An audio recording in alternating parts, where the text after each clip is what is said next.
cardiovascular system. Okay, so this is a list of issues that we need to be very focused on for our goal for this lecture. These also include these ones, so let's just dive into it.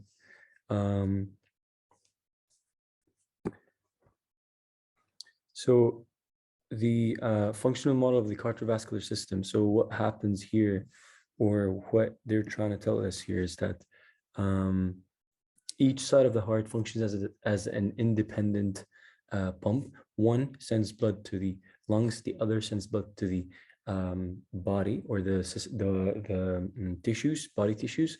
So they have different blood pressures due to different muscular activity between the right ventricle and right atrium, right ventricle and the left ventricle. And so this results in a different blood pressure going towards the pulmonary circulation, or the systematic circulation. So left ventricle is more of a stronger muscle. It would pump blood out on a higher pressure, and compared to the pulmonary, it doesn't need that much of a pressure because it's going to a lower distance location, such as the lungs. Differences between arteries and veins. The professor focused here, saying that arteries carry blood away from the heart, veins carry blood towards the heart, away from the heart. An example is an aorta. Veins are the, let's say, the superior and inferior vena cavas. And so just remember that those differences in arteries and veins, we don't talk about whether they take in oxygen or deoxygenated blood. So just focus on the direction towards or away from the heart, okay? We also need to know the differences in the structural components of the veins and the arteries. So the tunica intima, which is the most interior part, endothelium, basically, is an active tissue used to produce active substance to cause vasodilation, vasoconstriction. That's in both, I think. For example, hypertension can damage this epithelium. That's just one of the things that can damage epitheliums in this region. It has an elastic membrane in arteries, and it does not have an elastic membrane in veins, okay? The media is made up of smooth muscles. These fibers change diameter of the vessel, has external elastic component in the artery. And I think here the muscular part is thicker in the artery. External, the collagen fibers are present here. Thickness here in the veins is more, and capillary walls is made up of simple epithelium plus the basement membrane. So the externa of both of those arteries and veins are made up of collagen fibers, and it's thicker in the veins. And finally, the capillary beds that we see here is made up of endothelium and basement membrane. This is to reduce the diffusion distance, to make things easier to come in and out of the blood or the tissues. What else do we know? So in this slide, he basically pointed out very important points, such as capillaries are made up of endothelium only, greater smooth muscle and elastic tissue is in arteries. Similar contribution of fibrous tissue is in great veins and in great arteries. So fibrous tissues are present equally in great veins and in great arteries. Arterioles, for example, another one that he pointed out is that smooth muscle tissue has smooth muscle tissue, which is needed to regulate resistance and diameter. Venules do not have smooth muscle tissues. Okay. Next, angiogenesis. Basically, it's just the formation of new vessels. In children, mainly because during development, they're producing new vessels. This is used for development in children, and in adults, just injury. During injury, angiogenesis is activated. So new vessels produced by the balance between substances that promote and prevent. So this is not always active. Sometimes it's activated, sometimes it's halted. It doesn't occur. It just occurs when it's important. What else did he mention?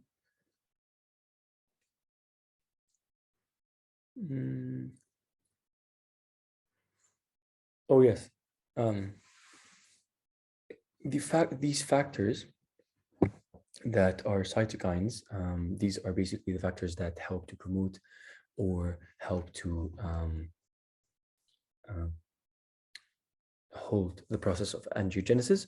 So angiogenic, the ones that promote, is vascular endothelial growth factor, fibroblast growth factor, and the ones that don't, such as angiostatin, made from plasminogen and endostatin. Okay, and one important thing that my brain was just so focused on is this coronary heart disease. So if blood is not able to flow in the coronary artery circulation, angiogenesis helps to produce a different pathway for blood so that it can pass around the blockage. Flow, pressure, and resistance. Blood flow through blood vessels determined by pressure difference of the blood between the two ends of the vessel. So the start and the end, that's the pressure difference, and determine the flow of this blood. The impedance to blood flow through the vessels, resistance. So the longer the vessel, maybe more resistant, the less diameter, more resistant to blood flow. Okay, it's basically friction between blood and the walls, the inner walls, or basically friction between the erythrocytes within the, what do you call it, the blood. Okay.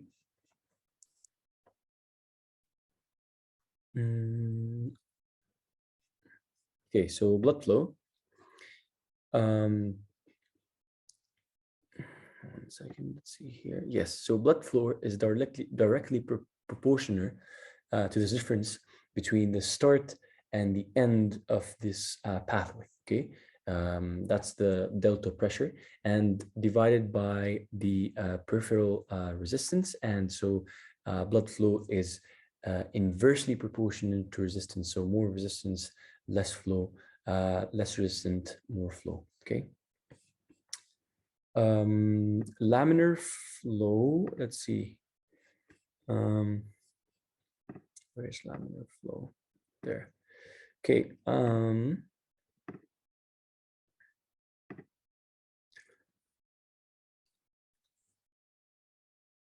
So in this scheme, he just said pressure gradient difference is more important than absolute pressure. There will be loss in pressure as blood moves to other segments of the cardiovascular system. So this here just tells us that you can see here that all of them have equal pressure because blood does not move. So the pressure in general is maintained. However, when it starts to move, so pressure just decreases. This is just exactly the same as when it comes to our circulatory system. So as blood moves into the aorta, reaches very far regions, then slowly this pressure becomes less and less and less compared to what it started with. Okay, so motion causes decrease in pressure. Laminar flow. This is basically a flow. When you hear laminar, it means that it's just a continuous flow without disturbance. Turbulent flow is a disturbed flow. So laminar, just imagine this. Basically, this is laminar flow, and turbulent flow is basically what's shown in C. Okay. Next, so what this formula tells us is it just shows us turbulence and some factors that increase turbulence or decrease turbulence. For example, turbulence increases with the density of fluid. So that's just straightforward. It also increases with an increase in the diameter of the tube. So more the larger the diameter, the more the turbulence. There will be more space for molecules to circle around and move and hit each other, unlike when it's just small diameter where things can't really move much and they would just move in a laminar way. Velocity of the flow as well, if it moves faster, then there's more turbulence, okay? And this turbulence is also inversely proportional to viscosity of the fluid. Viscosity is basically the friction within the fluid. The more the viscosity within the fluid, the less the turbulence, because basically like it's heavier. It's a heavy fluid and particles are heavy, so it's just laminar. So when the viscosity is low, then the turbulence is high. So this means that lighter fluids can cause more turbulence. Okay. In this chart, he explained one important thing. Let's see.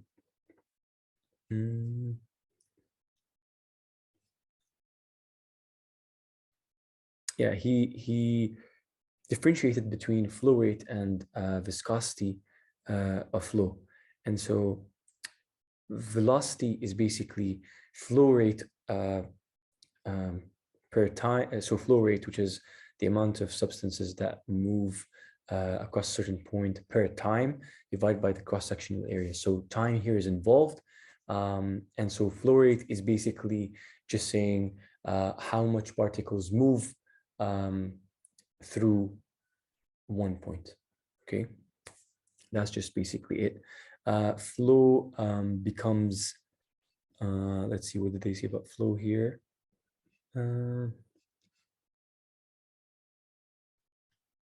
Yes, so flow rate is the volume of blood passing through a certain point per unit time. Does not account for cross-sectional area. Velocity of flow, we need to consider cross-sectional area. Velocity is flow rate over cross-sectional area. We can use this concept to find whether we have narrowing in the system or not. So, for example, if the speed changes or if the speed changes, then this means that there's a narrowing or something like that. So I'll just explain to you guys what I really mean in the following sections. So just to be clear, flow rate and velocity of flow are not the same, okay? Okay, then we're going to talk about biophysical considerations of flow and how pressure and resistance can affect. So these just are points that you should remember. Next is the pressure in the circulatory system, which we just explained through what is it called? The columns filled with water. So pressure that drives, pressure is this thing that drives blood flow. It's generated by the ventricles. We can observe this mechanism and observe the diastolic pressure in ventricles is higher than in the arterioles. And so you can see what I just explained a bit ago, is that when blood flows very far towards the arteriole, blood pressure decreases compared to when it started in the aorta. So when the ventricles contract, the aorta is stretched by this pressure and has a lot of elastic fibers. So during diastole, this energy that is accumulated now will be released. Okay. Previously expanded aorta will release pressure to push blood to other parts. Okay, so it will expand and then push it. Okay, and then it'll just push the blood further. As I said here, I mentioned the note saying blood pressure decreases in direction from left ventricle to other parts. So blood moving away from the left ventricle means that blood pressure of that blood decreases. So diastolic pressure in the left ventricle becomes low. However, the diastolic pressure within the arteries is higher because of the sudden exposure of receiving of this great pressure blood. Okay, systolic pressure related with force of contraction of left ventricle. Diastolic pressure is related with vasoconstriction or vasodilation of the vascular system.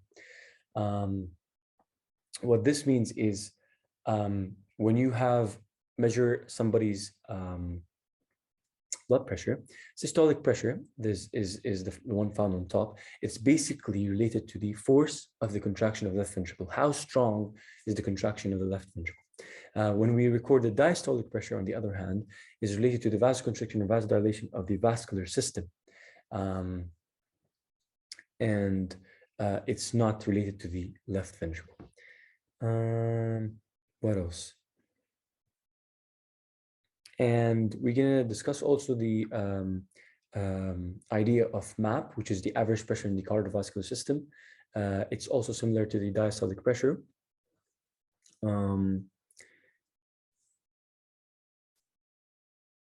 The professor also said the relaxation of the heart is longer, right? So it would contribute more to MAP. And 1/3 of the cardiac cycle is systolic, so 2/3 of it is diastolic. So most of the time would be relaxed, and it's just fast contractions that takes less time.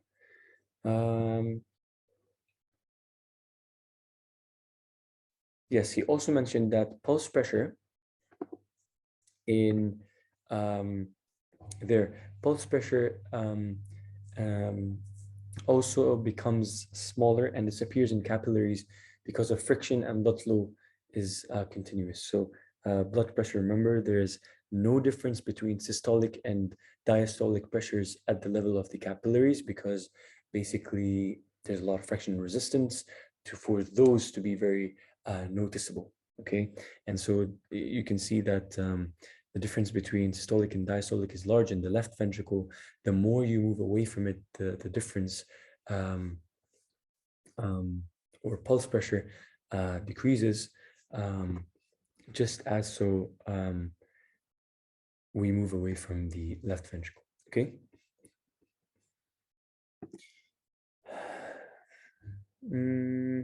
What is this about? Yes, that's what I said, the 1/3 and 2/3. Yes, that's fine. Measuring this, I don't know if you guys are able, or do you know, what exactly this is. So basically, systolic pressures. One second, I'll tell you exactly just a summary of it. The diameter of blood vessel is decreased. Okay. One second. Yes. So when we fill in the bag and you constrict that area where the artery is, you're basically making it narrower. Okay. And so when you increase that pressure until there's no flow at all, and then you slowly decrease it until you hear the sound, which is the systolic pressure, here what you're hearing is blood suddenly moving in, causing a turbulent effect. And that turbulent effect is noisy, okay? And that's what causes the sound, the systolic pressure. And so then we identify the point at which blood starts to flow silently again. And this pressure is the diastolic pressure, okay? That's how we measure things. Okay. Yeah, I don't remember what this was. Just give me a second.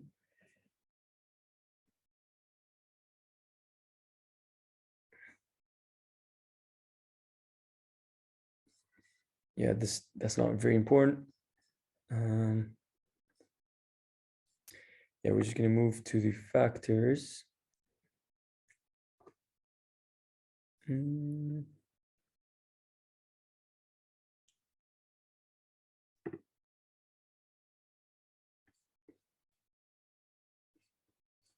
see.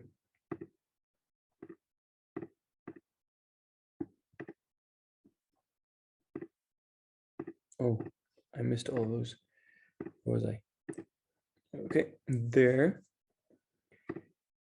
Yes, so some factors that affect the mean arterial pressure.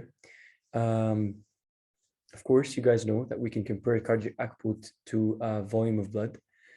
When we pump water into a balloon, okay, the water is higher. The water pressure is higher in this balloon than normal, okay, and so this is exactly resembling the aorta, and as soon as blood goes into it, it inflates like a balloon. So the pressure within it increases. So the cardiac output can basically determine the mean arterial pressure, okay, or the mean arterial pressure.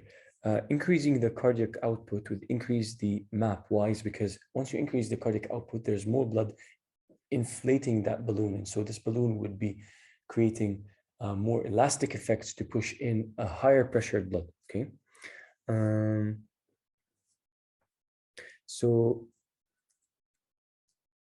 but yes, so there's this part right here. These are arterioles. Okay, so arterioles basically are fixed in their diameter, and so blood would only move at a certain capacity, and so what this results is high pressure getting in, but then blood cannot all directly move out, so blood accumulates inside elastic arteries. Okay.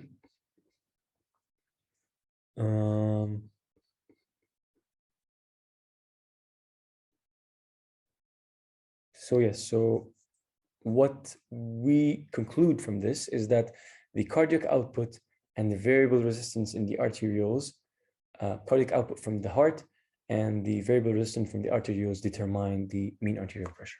Okay, that's it for this one. So factors that affect, just give me a second.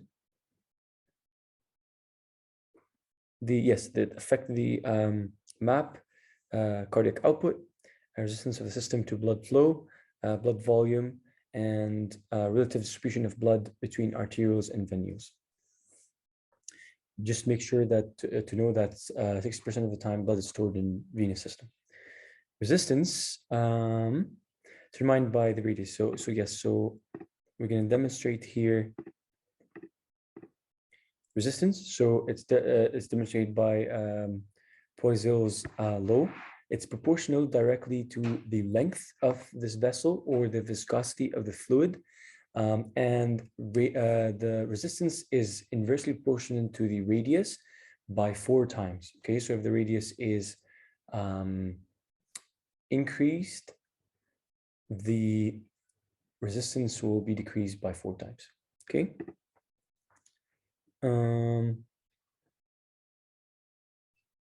Yes, that's the last part he discussed actually. He just discussed local control, myogenic, and metabolic. I'll just quite fast read to you what I took from notes about this part. So it's basically related to the regulation of arterial resistance. Local control just means that an organ wants to continuously supply itself with the right amount of oxygen, such as oxygen or nutrients, and continuous excretion of wastes from itself, such as the brain. So for example, if you have a structure like a brain that needs continuous supply of nutrients and oxygen so that it doesn't die, so you need a continuous supply. And so what happens is there's this local control that regulates the arterial resistance. So local control is myogenic or metabolic, has myogenic and metabolic regulators. This regulation simply has one major aim, related to blood going to one organ, provides constant blood flow to the organ by 2 mechanisms, myogenic control. First one, so it serves to keep blood flow to organs stable. For example, brain. Too high blood flow can be dangerous because of increased movements of fluid from capillaries to brain. Also, too low blood flow is dangerous because brain needs O2 nutrients. If blood pressure increases in vessels, causes vessels to be more stretched, and so diameter of vessels increases, so inflow to organ increases. So there are special channels in blood vessels that are voltage gated, and so stretching vessels leads to open of mechanically gated channels, leads to depolarization due to entry of calcium, and so smooth muscles contracts, leading to constriction. Blood flow or inflow is maintained at an amount needed. Okay. Experiment that demonstrates myogenic autogenic regulation, for example, in renal arteries, were used in this experiment and exposed to different pressures.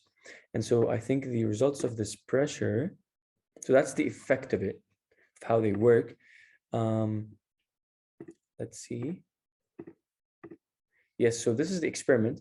And so they tested the pathway of the myogenic effect, and it demonstrates how regulation in this myogenic effect takes place.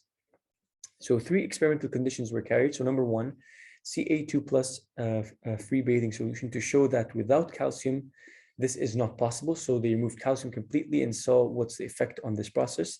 This is not occur because calcium is needed for smooth muscles to contract, and so constriction happens.